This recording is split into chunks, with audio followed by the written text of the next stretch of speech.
Well, hello, everyone. And again, welcome to today's fireside chat session, Proving Business Impact Through Connected Marketing Processes. I'm Amy Baudouin. Very nice to meet you virtually. And I'm the Director of Product Marketing here at Uptempo. I'm delighted to also be joined by Katie Linford. She is a Forrester Analyst on the B2B side. Katie has over 18 years of broad marketing experience in solutions, implementations, and operation, really across quite a few different industries. Prior to Serious Decisions, which is now Forrester, she was a senior marketing technology leader at one of the most dangerous places for me to shop, Whole Foods. I think everyone can agree. She was focusing on platform management and gave deep expertise in technology, selection, evolution, and efficiency, and business and technology process design in an agile environment. And again, we all know we need to be agile today. Prior to Whole Foods, she led digital marketing technology at AMD and has prior technology experience before that as well. I'm also delighted to be joined by Thomas, who I was able to meet in person in Austin. He's very tall, by the way. And he is here, and also actually Katie is also from Austin, Texas. He's a director of planning and operations for Cisco marketing. Him and his team are responsible for aligning and prioritizing their business focus and really enabling effective teamwork across Cisco marketing. His responsibilities span from planning enablement, investment strategy, budget management to spend operations and compliance. Thomas and his team really facilitate a cross-organizational community of strategy, planning and operation leaders across Cisco marketing. So thank you for both of you for being with us today. Katie's actually going to share a little bit more around, in a perfect world, what marketing operations would look like. And Thomas will share his learnings from their journey at Cisco towards marketing operational excellence. So before we jump into this exciting discussion, I just want to share a little bit about who Uptempo is. We actually just rebranded recently, but Uptempo delivers marketing business acceleration. And that's really a new operating model for marketers. It really gives CMOs clarity on the financial and business impact of their marketing efforts. And Uptempo does this with our marketing operations suite, which really integrates planning, financial management, work management, performance management, and that really allows teams to better plan, pivot faster, spend smarter, and execute with confidence, and also report with confidence. And of course, gaining visibility, velocity, and agility is more critical today than ever. We all know that we're in a high inflation market with leaner budgets, so it's very important to know what you're doing with every dollar. Some of our customers include big brands like Cisco. We also have Autodesk, Best Buy, Charles Schwab, Juniper Networks, Land O'Lakes, who again make amazing butter, but we have quite a mix of industries that we serve. At the end of today's session, we also want to welcome you to remain on the line. We will provide a live demo, and it will be within context of the Cisco use case.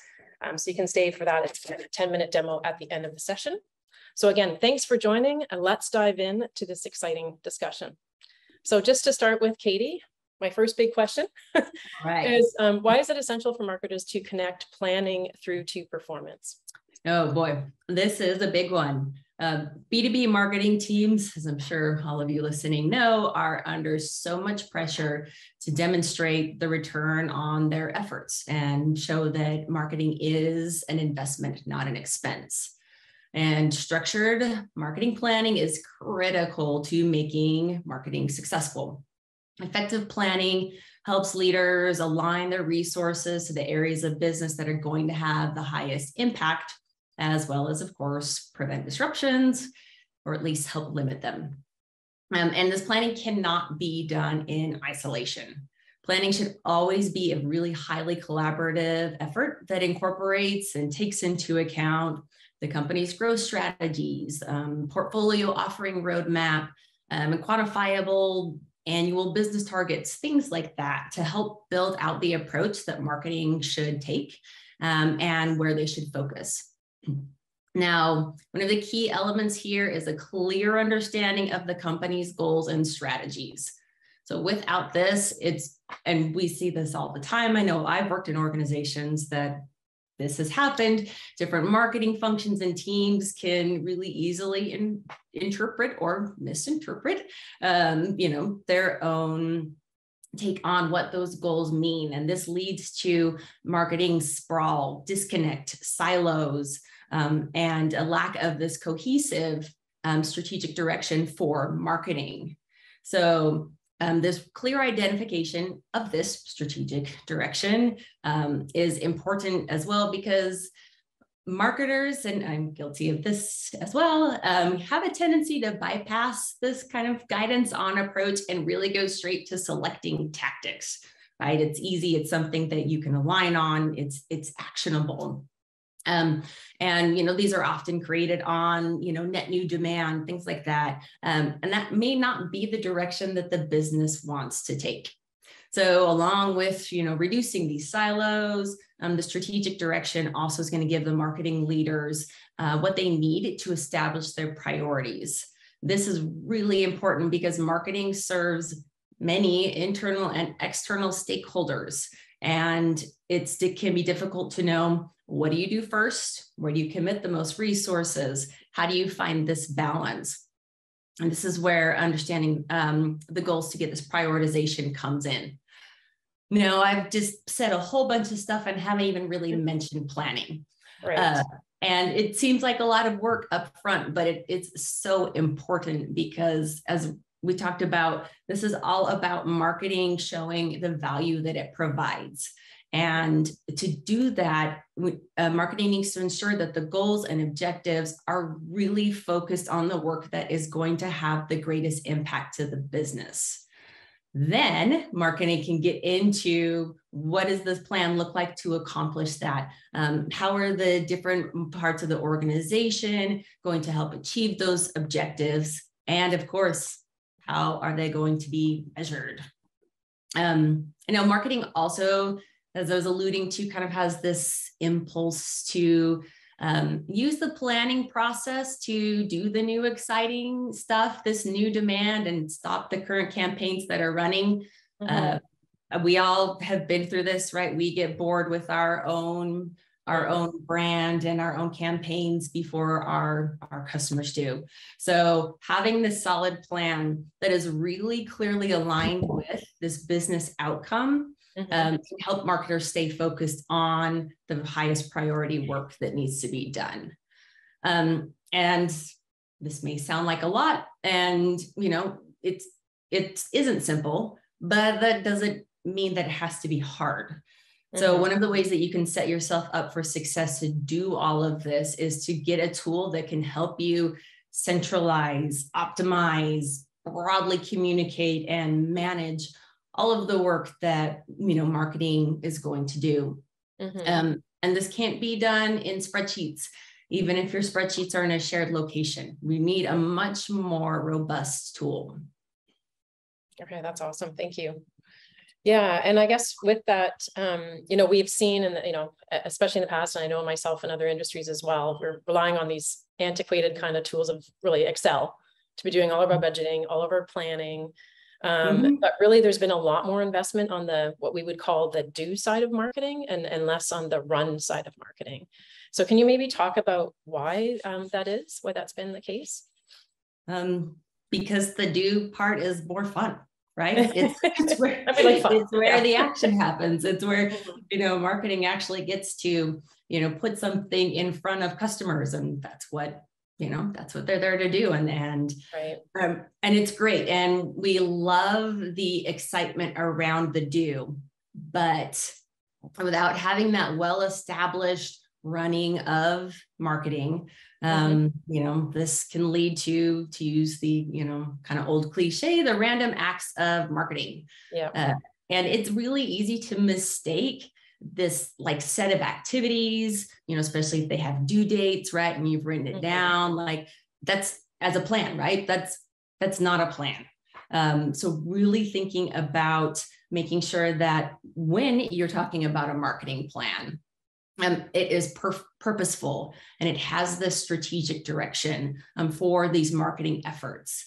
And make sure that the resources are allocated in the best way, to get the best return, to help marketing meet the goals. And I will say it again, this can't be done in silos. Marketing organizations have this tendency to do this fragmented planning. And when this happens, the planning is happening in marketing, but it's happening at, and maybe an individual team level. And what can feel, what can feel off about this and where it seems kind of misleading is that a lot of times this practice of planning at this level first is fostered by budget allocation. And, kind of where marketing resources are distributed within the organization instead of thinking of the larger business priorities. Right. So this disconnected planning leads to this misalignment, which leads to, mismatched priorities, and it leads to this kind of marketing sprawl, and it really dilutes the impact that marketing can have on the business. And another reason why I think that this running, marketing and this planning doesn't get the attention that it deserves is that a lot of organizations, that I've spoken to, and also that, I've some that I have been in as well, don't have a really clear idea of what a good plan looks like. Okay, that makes sense. Yeah, because it's hard, right? It's hard to get there. Marketing plans can be overly complex, and they can contain way too much information, and it makes them hard to read and hard to understand and really hard to maintain. And then they're out of date and they become irrelevant.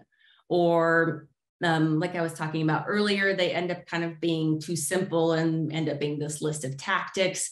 And then they're really just about delivery and not strategic. And, they're not up leveled to the impact that marketing can have on the business and making sure that's all aligned. But this one can be fairly easily remedied by, again, getting in place a good tool that can support robust templates that you need, that can be distributed to the teams, that can be linked together, so you can get that broader picture of what marketing planning is going to look like, across all of your teams, and done in a consistent way. So it's easier to manage, and everyone has that visibility. Yeah, just more standardized format. Yeah, we've definitely been using the Forrester plan on a page as well. We find that just even like, I don't know if you use that as well, Thomas, but we just find it just easier to share, especially with other teams like sales, for example. So yeah, it just sort of distills it down, and it's easier too if there's changes, right? That's the main thing too. Like if you think about companies that might have multiple brands or something, there's a lot to manage there. So it's just easier to have your strategies kind of listed out. Yeah, thank you for that. So I guess really, what's the best place for a lot of, well, just in general, B2B marketing operations to start really on this journey of, like, in a sense, modernizing and connecting all the operations across from planning all the way through to execution? Start at the beginning. Start at the beginning.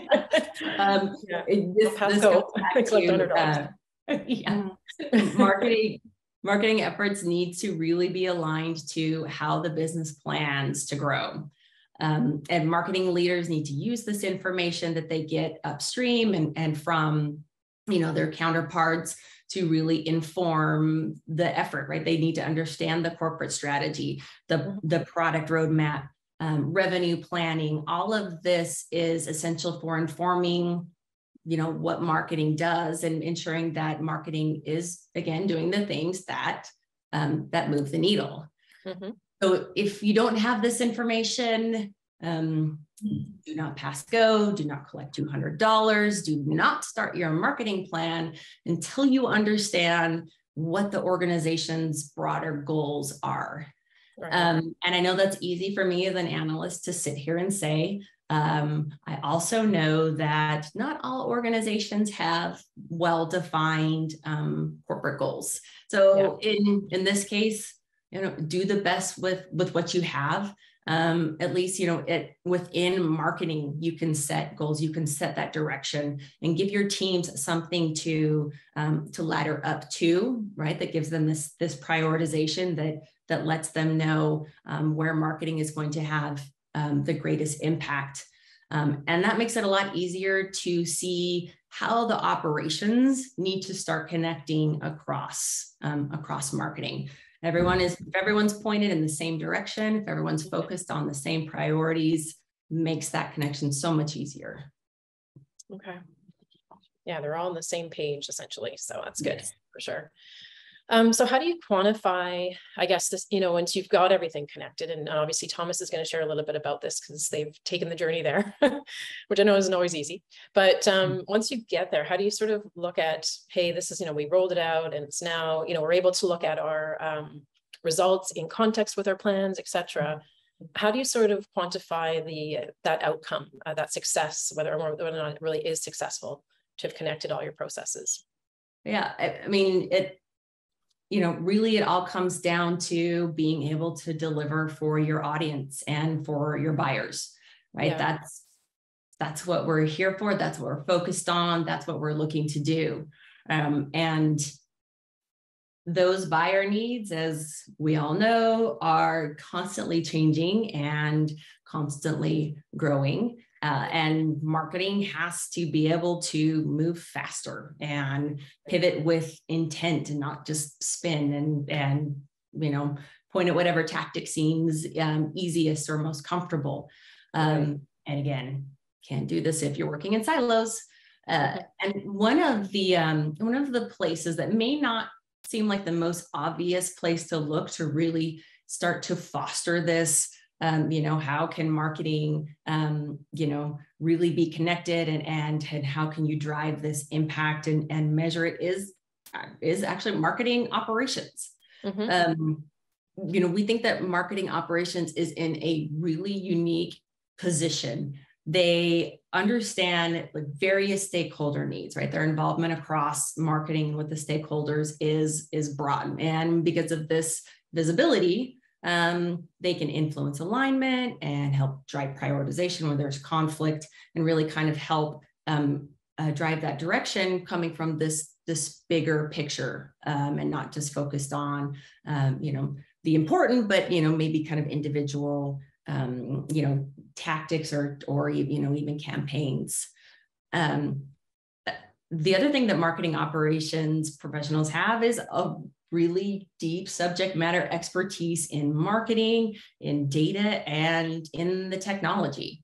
And so when they combine these things together, marketing operations is really the one who can take a look at what the marketing organization is doing, where it's going, the capabilities that it has, what it needs to accomplish, and really help put together this vision of these unseen possibilities.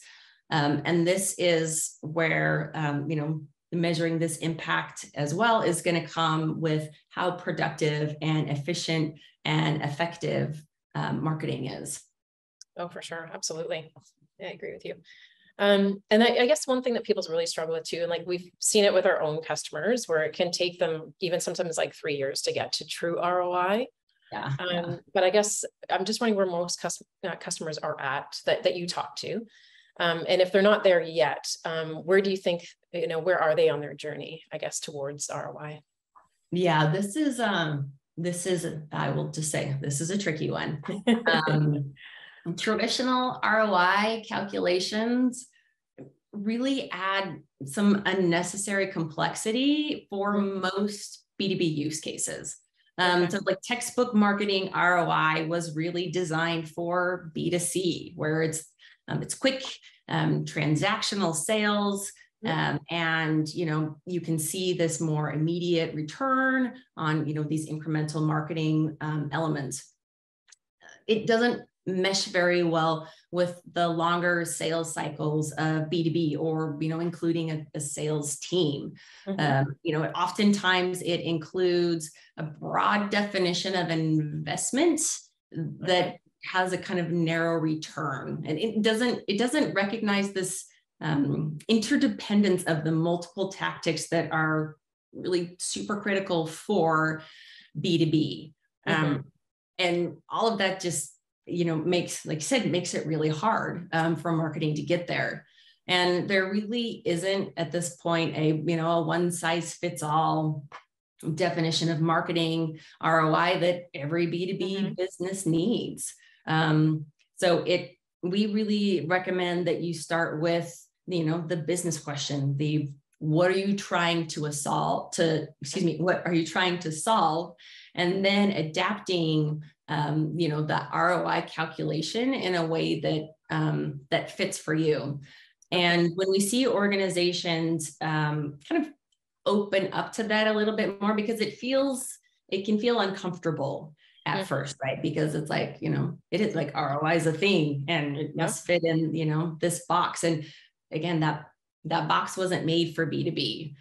So when you can adjust and kind of pivot the thinking toward, what is meaningful for you? What are the outcomes that are meaningful for you? And adapt the ROI equation to that, that's when we start to see B2B teams get a better understanding of the impact and the value that marketing is providing. Right. Yeah, totally makes sense. So, it does take time. And as you said, and part of what adds to the time that it takes is really defining, what does this ROI mean for your organization? Yeah, 100%. Because there are so many steps and so many people involved in a B2B sell. Things like, how much credit should marketing receive for the success? How much return is being delivered by an individual tactic? There are things like that it's up to, organizations to really better understand, what, again, this looks like for them. And, using the foundations of the ROI, but adapting it into a way that makes sense, and makes sense for them. Otherwise, it's the, square peg, round hole. And like I said, and I will say it again, understand that it takes time, right? There's a lot of data to be collected. There are a lot of steps involved. There are a lot of people involved, and give yourself the bandwidth to get there and get there in the right way. Exactly. I think the main thing too is just like zeroing in on what was it that, sometimes sealed the deal. You're looking for that, right? Yeah. But it can take, 10 or 20 touches before that happens. So, we would always say we influenced the pipeline. So it was a way to cover that marketing got, definitely. So, okay. And then I guess really in terms of performance measurement, obviously that's a huge part of what Forrester talks about and a lot of your reports, but just wondering really, what does that feature look like there and what's going to be expected of CMOs? Because their role has really shifted. They're supposed to be, they've got a growth mandate now. A lot of times CMOs have sales reporting to them too. So I'm just wondering on the performance management, what will be expected in the future? So we are going to, continue to see CMOs play a big role in delivering this as well as driving it. So again, all has to come back to understanding how the business plans to grow and how marketing is planning on helping them reach that. So with this, there's a lot of information that the CMO needs and a lot of things that the CMO needs to understand. And you mentioned this, that sometimes there's sales reporting in this idea of rev ops, whether it be an organizational structure or more just kind of process, ways of working, is really critical for B2B, right? The silos that we're talking about, we have to break down the silo between marketing and sales as well, right? We need to understand who our customer is throughout the entire buyer journey. We need to know what impact we're having through each of these steps and how these steps impact one another, right? These steps also can't be looked at in silo. So having a good relationship with the CSO, understanding the sales cycles, starting to again, break down those walls is going to be critical. Also having a good relationship with the CFO. This is a newer thing and something that I know we've talked about as well. The CFO and, the executive group really needs to understand what marketing is doing, and it needs to be more than a line item in the budget.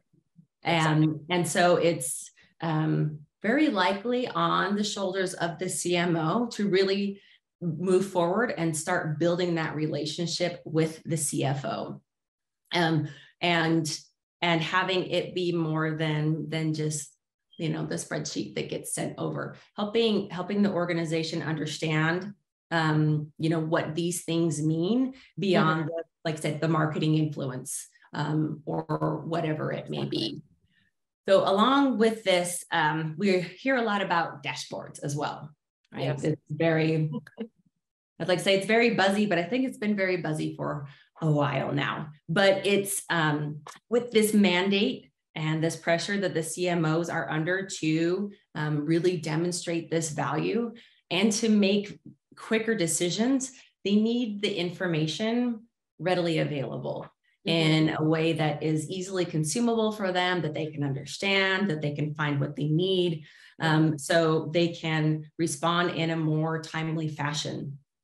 So we're seeing a lot of emphasis there on making sure that, not only do we have these great plans in place, we're understanding the goals, we're tracking everything from first touch to, completion of the sale and beyond through customer success. But the CMO needs to have visibility into those elements that are impacted by marketing and that marketing impacts. So it's quite a bit of pressure, but our CMOs are ready to take it on. I think that they have, to some degree, been kind of waiting for this, right? Because this is really putting them stepping up front, right? They are not just, again, this line item. It's, all right, marketing, what are you delivering? And it's a great opportunity for the CMOs to take it to the next level and to really show, how marketing is changing the business. No, that's a good point. Yeah, definitely. That revenue contributor, which really aligns everybody at the top, quite honestly. Sure. Yeah, absolutely. Yeah. All right. Well, thank you for that. That was a really good overview of, again, how great questions. Yeah. And Thomas has been through the trenches himself. So we're going to pass it over to Thomas. But thank you, Katie, for those insights. So yeah, I guess, Thomas, obviously you've got Uptempo's marketing operations software, and I'm just wondering how that has reshaped some of your internal processes, because as we know, a lot of times when you go through this, there's some change management involved as well. So yeah, that'll be my first. Absolutely. We, we've been on a journey, and we're still on that journey to reshape those processes. So what Uptempo has allowed us to do is kind of lay a standardized foundation on where we record a plan of record. And in doing that, it's driven us to standardize on how do we think about planning? How do we call campaigns and programs and tactics? What do those look like? In forcing us to sit there and really work across the teams and standardize in the way that we talk about marketing, the way that we invest in marketing, the planning process itself. So it's helped lay that foundation where we're now recording that information and leveraging it in the decision-making process. So through that standardization and developing this foundation, it's allowed us to become more deliberate in our planning, aligned in our planning. It's helped us to draw more realistic timelines on what does the planning process look like, where are the key decision milestones, what happens when. And it's allowed those decisions that are made and recommendations to be much stronger in how they've been informed with the data that's coming in from the teams or historical data that we've seen from prior years. Okay. And so you're seeing, I guess, with all this visibility and having everything tracked, living plans, if you will. So are you able then to make changes to strategy a lot faster as well? Yes. We, as we come into this, our ability to see what that impact is or could be in making those changes is starting to light up for us. We're able to do that a lot more effectively than when we didn't have a standardized platform, when we're living off of slideware to make decisions and to roll up information. And so it absolutely has enabled us to be very thoughtful in the process and thinking about, what are our overhead costs first? How does that, impact our envelope? And then starting to look at, okay, what does this really mean for our activation dollars? How do we think about those investments to maximize return. How do we think about geographic specific investments versus vehicle or tactic specific investments? It's allowed us to be a lot more deliberate and to make those decisions faster in the process. Fantastic. And I guess in terms of quantifying success, I guess in operations or the areas that you've seen, you've mentioned some of them now, but just the areas of the biggest gains. Can you maybe talk a little bit about that? Yeah, when I think of marketing operations in its bigger role, first I would say that, at least at Cisco, for us, marketing operations is there to really enable the business to get to work and to effectively and efficiently get to work. So we look at success as a variety of things. When you look directly more at planning, specifically in operations, we look at success as, have we enabled a data-based decision-making process for our leadership team that's occurring in a time and manner that allows them to make informed decisions in time for us to then implement those decisions into plans and to go and execute. And so we are the backbone of how does that process really work? What are those decisions I was talking about earlier that you have to have along the way?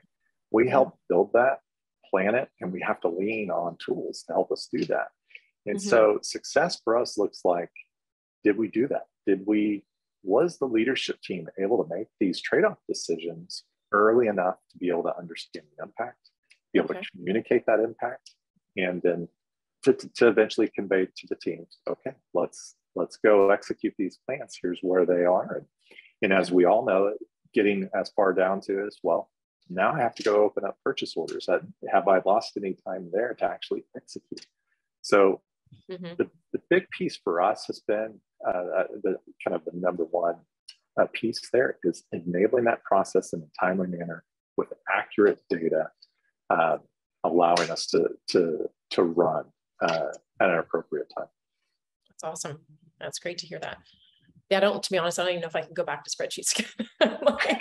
After you have the information at your fingertips, it's difficult. So what were some of the critical steps that your team needed to take into consideration, I guess, in order to ensure success? So you touched on in your opening, we talked about change management. Change management is critical. Understanding who the stakeholders are, who the different audiences are that need to hear what type of information and when. And it can often be an afterthought because we're compressed on time. And you're sitting there working through, well, what is the planning process? What do I need to do by the end of October? And you're just working to get the deliverables and get the meeting set up to communicate it and decisions. And you're not thinking about, well, what about the greater audience? And do we need training materials? Do we need a newsletter? Do we need a chat space? All of that, the managing the change, the communication, the training, not the deliverables, not just the decisions. That is a huge piece for us. And it's a skill that's not, inherent in most people. No. It's something that you have to really think through. We tend to think of project management, but not necessarily change management. And so for us, it's a learning as well, learning that skill, and sometimes having to slow the planning process down in order to ensure that we are effectively communicating the change across the organization. So, that has been probably one of the most critical steps. And then I would say secondary to that is back to kind of the alignment on data in understanding, the taxonomy of marketing, what we're actually measuring, how granular do we need to be in data collection in a planning process, really getting that alignment across the organizations, which then allows us to really refine that process. So I'd say that's probably our second biggest area. Okay. Did you have a lot of resistance, I guess? Just curious internally. The change management, or did people get on board relatively fast once you described benefits? I would say I wouldn't say we had a lot of resistance. I would say more skepticism because we've tried this before. You know, and we've gone through several cycles of what does our operating model look like? How do we talk about our framework? And some of those have lasted several years, some of them not so long. So it's a little bit of skepticism up front that through change management allows us to show progress in our thinking, show that we're actually delivering. And over time, we're using the same language or we're using the same planning process, building trust in the organization that, this is really how we work together, and it's being adopted across the board. Oh, that's awesome. Glad to hear that. Was there anything that you learned along the way that was a surprise? Yes. So we've had several different platforms in the past that were intended to align on kind of the investment side of marketing, in the planning piece of marketing. Okay. And they haven't been very successful at all. They usually last about a year to 2 years before they fizzle out. And what we observed when we started down this path with Uptempo is when we look back at what caused those projects to fail, a lot of it was getting too granular, too quick. So we wanted to be very deliberate and to take it slow and to understand in year one, the data is going to be directional at best, and that's okay. We're going to learn more about ourselves and what we really need through that process. And in year two, it gets a little bit stronger. In year three, it gets stronger. So we've taken deliberate, slow steps in this process so as not to lose the momentum, not to lose the interest, and to have time to learn and adjust. But what was surprising to us is kind of once we were a couple steps in, the pace that we wanted to move as kind of a steering committee on how we do planning is a little bit slower than what the rest of the business wants to do. And so we started to see this turn where, you know, the business, and then what I mean by business is like the field marketing teams, the functional marketing teams are now starting to ask of us to deliver more detail, or can we give you more detail on the plan? It's really important. So now we see them putting pressure on us to move a little bit faster to get to that level of granularity. And that was a surprise to us. So it gained traction pretty quick. Yeah, that's great. What were some of your initial goals, and did you achieve them? Sure. So one of our initial goals would be, you know, or was and still is, data. Really looking at data aligned to key dimensions of interest. And we have definitely achieved that. Where we were several years ago in spreadsheets, with, you know, everybody having a different view on, you know, how do you refer to paid media versus social media, or you know, even what different campaigns are we running and how do you walk through that? It was important for us to build on that. That was something that was not good. And if we didn't have that basic structure in place, then we couldn't really model ROI effectively. We couldn't enable the leadership team to make decisions. And so that, I would say, has been our strongest achievement, where we are today in our ability to articulate what we are invested, for what purpose, where, when, and for how much, and for what outcome. We are miles and miles ahead of where we've been, not just in capability, but also in consistency and standardization and how we communicate all of that. So that's been one of the biggest goals that we've had, and really a primary goal for us that we are achieving in this year. Okay. I'm just curious about that. Were you having some oversaturation in certain markets before? Is that something you experienced? Or just weren't sure? Well, hard to tell. Yes, we could see that, but we didn't necessarily always, the scale of our marketing and the breadth of what we cover, it was not always clear. You know, are we overinvested or underinvested in certain areas? It's hard to decipher that information.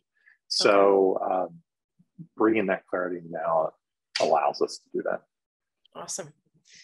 Okay, and then the other one I just want to ask in terms of, was there any other benefits that you achieved that you didn't expect? Like, for example, now in a remote world that we're all in, are people able to onboard faster? Was there anything that you didn't expect out of that and that ended up coming? Yeah.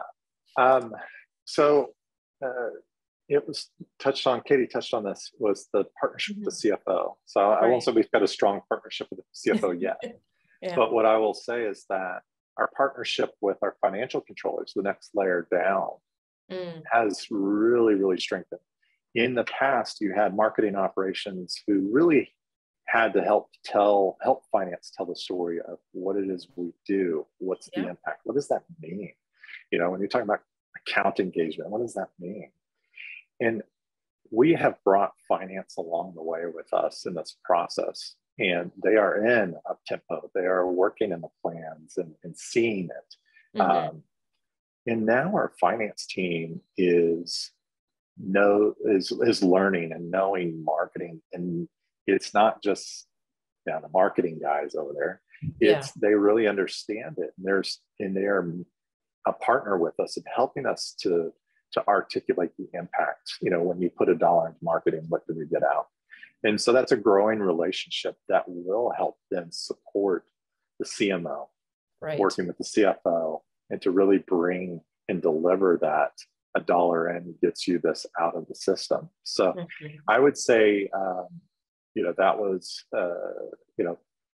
a benefit that we knew we needed, but didn't expect to necessarily see mature so fast. So absolutely. And then in addition to that, I think the tool in of itself, our ability to bring somebody onto Uptempo, train them how to do it, is very quick. The user experience is easy to pick up and understand. And the ramp time, to get somebody up and running and understanding and whatever coaching we need to deliver, has been a lot faster than anticipated. Oh, that's awesome. Yeah. It's definitely a bit of both, right? You've got marketers learning more finance and finance learning more about marketing. But at the end of the day, it's for the common good of driving revenue. So what's next for Cisco's marketing team?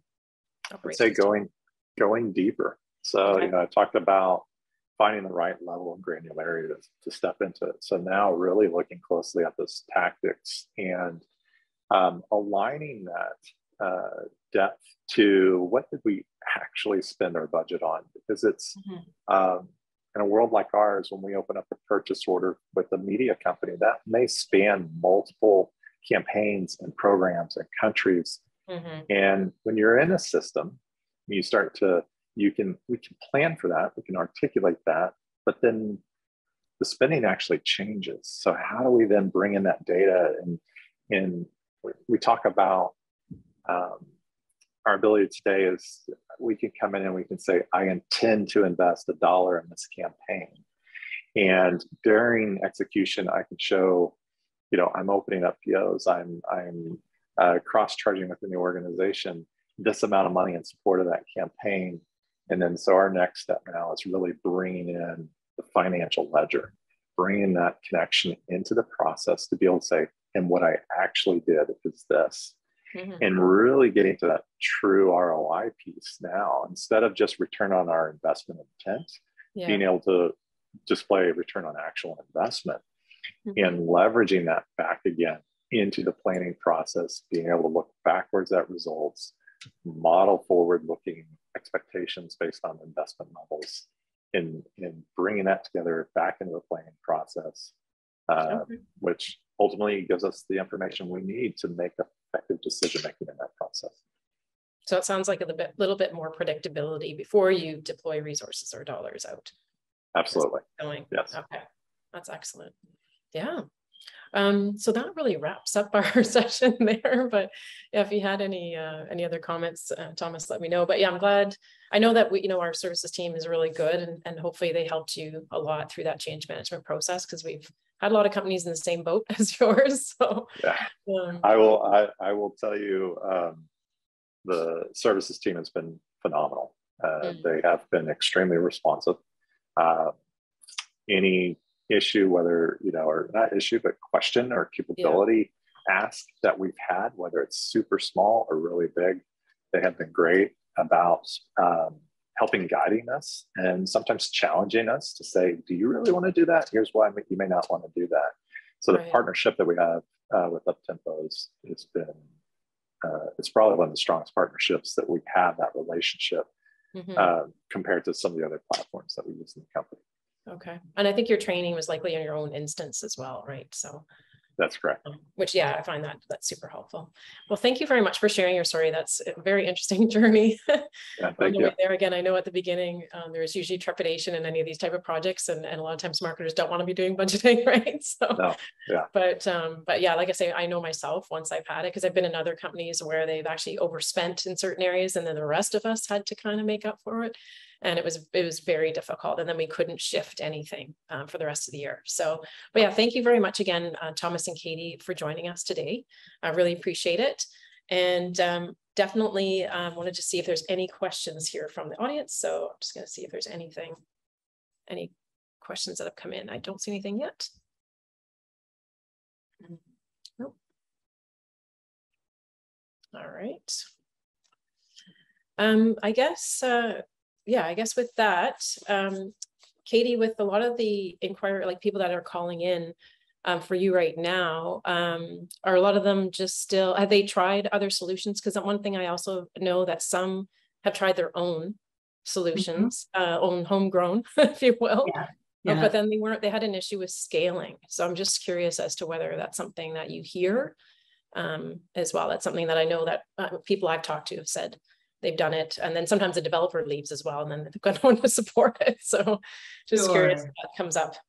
Yeah. It does. And it just, it runs the gamut. And that's one of the interesting things and things that I really enjoy about being an analyst is I get to talk to so many different, marketing operations and marketing leaders in different companies all over the world of different sizes. And so with that, of course, yes, scale is an issue for a number of organizations. I rarely encourage building your own software. There are absolutely some companies out there who have built themselves up to be able to do that and to be able to support that. There is a level of understanding that needs to be there across the entire company around what this takes and what it means and all of that. And it's a significant investment, and it's a significant level of effort because it's not just building, right? It's then maintaining and enhancing and evolving the product and getting a really good understanding of what the needs are so that the development teams knows when to say yes and knows when to push back a little bit. So it ends up being a lot for a lot of organizations. So definitely talk to some who have either homegrown, home built applications, or things that are kind of cobbled together, with spreadsheets and, with, file transfers from one system to another that happen, Fridays at midnight or, whatever it may be. But having a purpose-built platform in place that, offers all of the features that you're looking for and can integrate well with the systems that you have can really help speed this process along and get you to a place where you are on this journey that Thomas has been on, right? Where you can start moving forward and making progress. But yeah, it's don't want to let the tools slow you down. No. Also, the tools need to be brought in for the right reason. So don't let them drive the requirements either. And if you want to build them, just make sure you really understand. You understand what that means and you're ready to take it on. Yeah, it's definitely a lot for sure. So Thomas, question for you is really around the reporting side. Are you using the reports through Uptempo, or is something going to a data lake and then a BI tool, or how do, I guess, the rest of the executives see what's going on in marketing? Currently, we're using the reports that are in the platform itself. Okay. And we are moving to starting to now bring that data into a data lake and bring it through up into a dashboard so that we can see different areas in the dashboard where we can kind of control access to the right information to the right audience and really build out, since we use the platform not just for execution dollars, we use it for our overhead costs, for our total operational budgets, allow us to kind of build some financial views in addition to then the marketing effectiveness views, budget utilization, people to program ratios, things of that nature. So we do most of that now in the platform itself. And yes, we're moving it to integrate it now with the metrics. Okay, so the rest of the executives have access to it too. Yes. And then you mentioned around just really, again, solidifying that trust with the finance team. Has there been any really great benefits out of that? Like in terms of, I don't want to say unlocking more budget, but, are they sort of less, because I know in the past, sometimes they're very concerned about loosening the purse strings if they don't have the confidence. But are you seeing that kind of open up between the groups? We have seen, especially with finance, our ability to articulate impact and for them to trust that impact and understand it has definitely strengthened. And so it's allowed our more local finance folks that we work with on a day-to-day basis to be strong advocates in our business case, allowed us to kind of partner with them more to deliver a stronger business case and for them to be that advocate for us for the executive level finance team. And as that's taken shape over the last couple of years, we definitely have seen more benefit to that, not just being treated as an expense, but really being treated as an investment area of the business. That kind of pendulum has started to swing towards that investment view of marketing and what could come out of marketing. So it's been instrumental in helping us make our case for what we can do for the business. Oh, that's fantastic. That's so great. Okay, so I'm just going to share my screen again here. Give me a sec. So really right now we're going to move into the demo portion. So for those that want to stay on the line, we're going to show you again a demo that will actually highlight Thomas's use case that he's walked us through. And so definitely if you have any feedback for us as well, at the end of it, there will be a survey that pops up on the screen. We'd love to get your feedback on this session. But yeah, without further ado, I'm going to pass it over to Owen, and he's going to show us how our solution helps really with streamlining planning and budgeting so you can really capitalize on market opportunities a lot faster. So over to you, Owen. Great. Thank you very much, Amy. And thank you. Thank you very much for having me on as well today, guys. It was great to hear from the two guest speakers here today. So let me just get up my screen and we can start cracking into it. The nice Irish accent, I should have said that too. Absolutely. If I start speaking too quickly now, Amy, it's on you to bring it to a halt, okay? Perfect. So I want to introduce you guys first to Donnybrook Technologies, our fictitious company that we use as a great example of how our customers find value in Allocadia as a planning, budgeting, and investment tracking solution. What I'm going to try and portray today is how Donnybrook transitioned from their previous state of disconnected and just disjointed tools and moved to a more purposeful planning and spend management platform like Allocadia. Donnybrook had a pretty well built out tech stack, which included Workfront for all their project management and resource management needs, Salesforce for campaign returns and CRM uses. They also use LinkedIn and Google Ads for digital campaigns and advertisements. And they use Coupa and SAP for all their purchase requests and finance requirements. It's important to note that Donnybrook is a complex matrix org with a lot of complexity based around international teams, shared functions, which then in turn added to the complexity of marketing plans and budgets. The problem at Donnybrook was in fact that the tech they were using to manage their marketing plans and budgets, things like Excel spreadsheets or PowerPoint, not tools that were built for the area of marketing. These were creating unnecessary headaches for marketers and finance alike when it came to reconciling and understanding where budget was, who had money left to spend, who was set to overspend or underspend, and which marketing spend was being directed in activities to garner stronger results. all of this a nightmare when operating out of spreadsheets. So what we're going to look at today is how they shifted from this manual error-prone system to a world of leveraging Allocadia, where we started to provide them with real-time insights into performance of marketing in their business. Where it started for Donnybrook with regards to Allocadia was taking their teams out of the series of disconnected and disjointed spreadsheets and bring them into what we call marketing activity plans.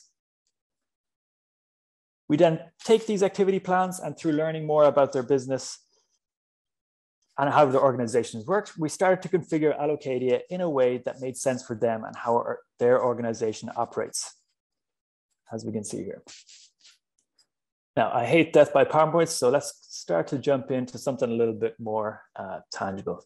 So we're going to take a look at 3 steps today, okay? So firstly, through our plan phase, as I mentioned, taking Donnybrook out of those spreadsheets and into online activity plans that lay nested within their hierarchy.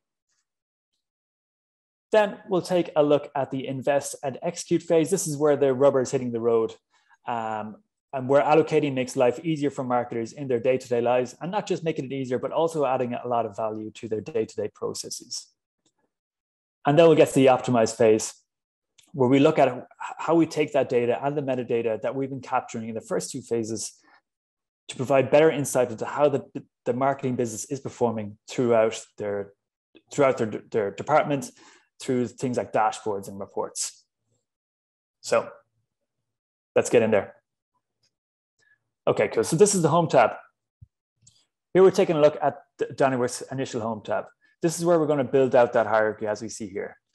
So Donnybrook is broken down into core functions, within those core functions into regions, and then within those regions into their respective teams, just like we saw in the visual a few minutes ago. This is that prime example of us taking those teams out of spreadsheets and into the online activity plans. The hierarchy serves a few key purposes that I'll just quickly touch on. For anyone to have access to each individual plan, they must be invited by the appropriate authority, and then they can only see the plans that they've been invited to. But of course, for CMOs or for ops or for VPs, they can get invited at the highest level for visibility and clarity into what's going on throughout the business.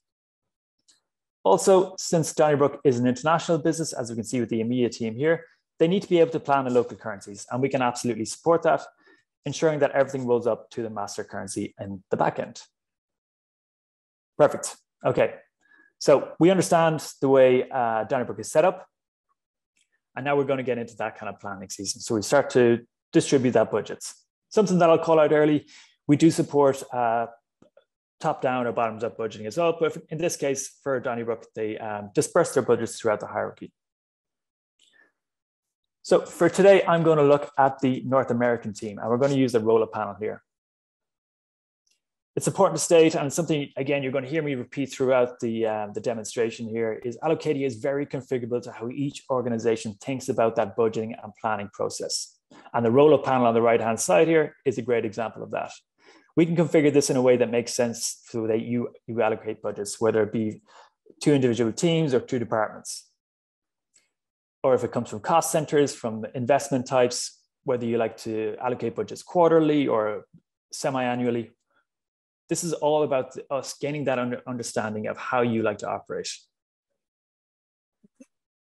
Perfect. So budgets have been allocated, and now it's time to start planning. So we moved over here to the activities tab. I want you to think of this as the marketer's new workspace. What were disjointed spreadsheets are now online plans connected here within the Allocadia platform, with access to each individual plan based on the management users as we saw in the home tab. We also have our metrics here, or customizable metrics here at the top. I'm going to pay particular attention to metrics here. Any budget is now a clear investment target, and as they build out their plans, they'll have clear visibility into how it's going in real time. So let's break down these folders. So we're in the North American team. As we can see, we have the separate teams here for events. Within the events, we have the certain webinars that we're running. And then within those webinars, we have those line items that are going to capture the plan spent.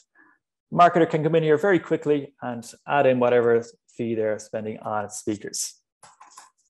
And that will automatically update here on the metrics. What's really important here is the details panel. Again, really configurable to how each individual organization wants to start capturing that data. So in this case, for my webinar, I can call out that it's most relevant for demand creation. It is an events type within the activity type.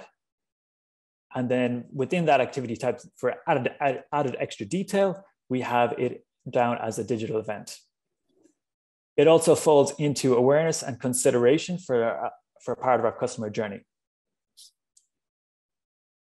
What I want to get you guys to start think about here is we're starting to gather that data in the details panel, which will then feed us forward here into the insights section, where we start to bring all this data to life. I'm just looking here at an example of an investment planning summary. So anyone can come in here with access and see how we are currently on target to spend our planned money. We can also start to segment it, whether it be by objective, by customer journey, even by segment, by product, by persona. Really getting that insight into how we're spreading out our spend or how we're planning to spread out that spend. Perfect. So we're moving off the plan section now, and we're going to move over to our invest and execute section. This is where we're going to kickstart the action of workflows into other systems. At the start, we're going to talk about our MRM, so Workfront. So since planning season is over, I'm going to move now from our monthly investment planning to our Q1 investment tracking. So as you can see, all our events and all our teams are still intact here. But for our Q1 plan, it's now locked down. We can't change our planned amount.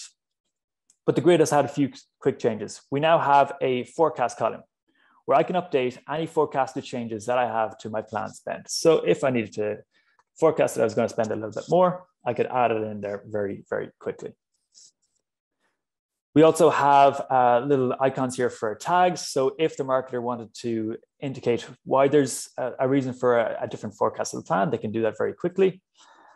And we also enable scenario planning so that the marketing teams can plan around specific scenarios. And this is something that our customers get a lot of value around. But let's get back to Workfront. So open up my webinar here again. I'm going to scroll down here to our action buttons.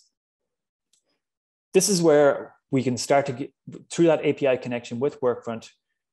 We can connect our systems together. So the marketer here can come into Allocadia and create that campaign in Workfront from Allocadia.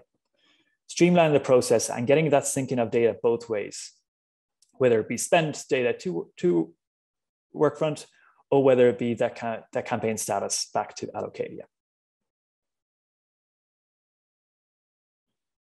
Cool. So Workfront done, now we start talking about that tracking of those investments. We're really starting to bring everything to life now. And now we're going to start talking about how the system interacts with Coupa and SAP. So using my webinar again, we're going to have our details panel open again, and we're going to the marketer is ready to start engaging with the vendor. So we're going to look at how we leverage marketers in Allocated to kickstart that PR or PO process from within the system. Again, down to our action buttons here, you'll notice that we have a Create Coupa PR button. What this feature allows is the ability for the marketer, again, from within the Allocated system to raise that PR or PO with a simple click of a button and fill out a form as if they were in Coupa themselves. In essence, your marketing team will be raising POs or POs directly from Allocadia. Now, what's important is it's not just making life easier for marketers, but what Allocadia is also looking to do is inject a unique ID. Every line item in Allocadia has this unique ID. This ID, by injecting this ID into the PO, it enables us to bring back data from your financial tools. And working with finance will set up 2 automatic exports. One, which captures a list of all your POs, and another, which captures a list of all your invoices. Because Allocadia has been able to inject that ID, we can now start to capture all and reconcile your committed and actual spend against your specific plans. So I've kind of exhausted this webinar a little bit. So if we go down to maybe we have a direct mailing series here, we can see within our CXO empowerment series, we have our CXO kits. We now have an updated commit and an updated actual. The calculator icon here indicates that this has been automatically reconciled within the system. What this means for the business is not just making life easier for marketers and finance teams when it comes to reconciling, but again, start thinking about it from a reporting perspective. I've now shifted over to an investment tracking summary where I can really quickly start to see which teams or how the organization itself even is on track for spend. So at the top here, we have planned to spend our 8.3 million, but we're only on track to spend 4.9. Currently, we have 2.6 million set in forecast. Currently sitting in PO, we have 569,000, and we have 1.6 million in actual spend. Scrolling down again, we can start to look into certain functions or certain teams, and then into our investment mix again here, where we can start to split up this segmentation through by objective, by customer journey, by product, by persona, or by activity type.